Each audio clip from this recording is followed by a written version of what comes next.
Greetings, ako po si Elron John M. Lubang. Ito po ang aking daily devotion po para sa araw na ito. Ito po ay nakabase po sa video series ni Pastor Rasola Campos na 365 Daily Devotion.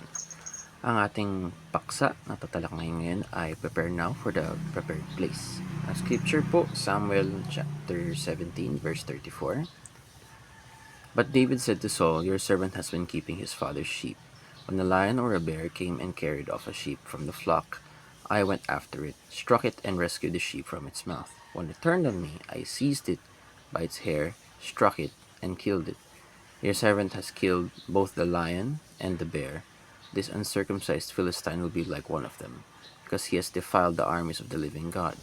The Lord God, who rescued me from the paw of the lion and the paw of the bear, will rescue me from the hand of this Philistine." Saul said to David, "Go and the Lord be with you." Okay? Tignan na po natin ang ating mga tuturan, no? Una, God prepares in a training ground. So, madalas, makita natin talaga dito sa story ni David na sa mga dinaanan niyang mga challenges, sa dinaanan niya sa buhay niya, sa dinaanan niya sa lahat ng sa dinaanan niya sa buhay niya, naging trabaho niya, naging siguro mga paghihirap niya, challenges, ay naging training ground para kay David. So, ito yung mga naiintindihan ko talaga kay Pastor Russell Acampa na kung saan, kagaya natin si David, at na God prepares us in a training ground. Example po yun na nangyari ay si David ay naging shepherd. Tapos makikita pala natin, nakita talaga natin na magiging leader pala siya. Siya yung magle-lead ng mga sheep o mga people, no? So he was meant to be a king, parang ganun, sa naalala ko.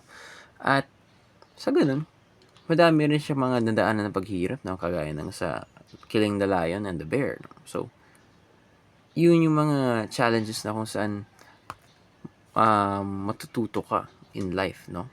Parang bilang isang regular na individual, ito yung mga dinadaanan na natin, mga paghihirap sa buhay, ng mga challenges na after may malalaman tayo, itututuhan tayo na kaya pala nangyari to sa akin kasi magagamit ko rin pala to. Parang ganun.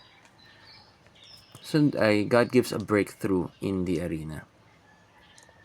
Kumbaga, yun yung sa mga challenges sa naintindihan ko na binibigyan tayo ng mga pagkakataon para may mapatunayan sa ating mga sarili at sa Diyos rin, o para iluwalhati ang Panginoon gamit ang ating mga paghihirap sa buhay, gamit ang ating mga challenges na naranasan sa buhay. At sa tuwing na tinatagumpayan natin yung itong mga to, gumagaling tayo sa ginagawa natin na yun, or pati na rin, nagiging paraan na rin yun sa na kung saan iluluwalhati yung pangalan ng Panginoon. Example, nahihirapan ka sa may challenge, yung pinaka-challenge na daily siguro ng buhay natin, pag-akademiko, pagsasayaw, parang pwedeng pagkasasayaw o paggawa ng isang thesis, kung saan mahirap talagang gawin. Pero pagkatapos mong gawin, ano ba yung next na mo? Either maging teacher, maging may defense. So, madaming paraan yan na kung saan pag natagumpayan mo, your future role in life, no? Yung sunod na hanap buhay, yung future role mo sa buhay, ay nakabase yun dun.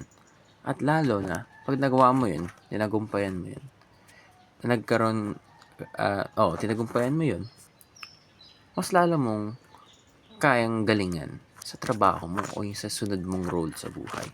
Kumbaga. So, God gives a breakthrough in the arena. At lastly, God turns a shepherd into a king in the battlefield. So, kagaya nga nangyari kay David, ang isang shepherd ay naging king in the battlefield. So, ang naiintindihan ko dito talaga is God turns a shepherd into the king of battle. Yung nangyari is si David naging hari pagkatapos ng lahat ng ito, no? Siya ang naging hari. At yung mapapansin natin dito, God turns a shepherd into the king of battle, is may binibigyan tayo na talaga ng opportunity para patunayan ng ating sarili o patunayan na rin sa ibang tao na meron tayong Diyos. Merong